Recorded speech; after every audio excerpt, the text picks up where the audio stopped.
we are going to talk a little bit about buying.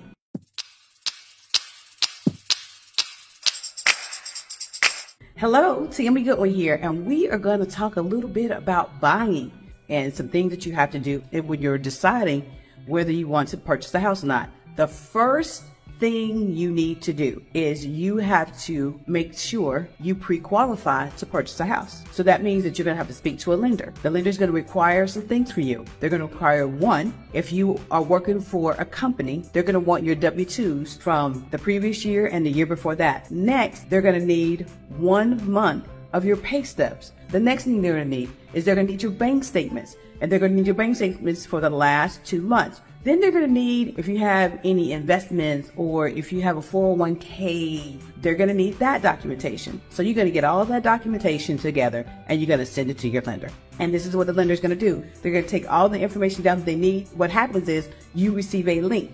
The link tells you everything that they need. You upload everything that you need to the link, which is a secure portal, and then it gets sent to the lender. And then they put that into their system, and then boom, they get a spending limit. Because the first thing you need to do before you go out that door to look for a house is you need to know, how much money do I have to spend? At the same time, you need to ask that lender what's called a cost estimate.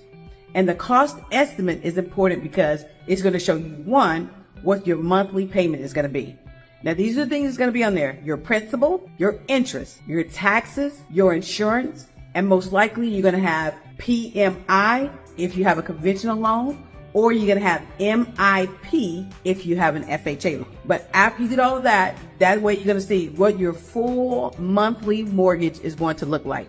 You're also going to see how much money you're going to need to come to the table with when you get ready to close this loan. So that is the first thing in the process of buying a house.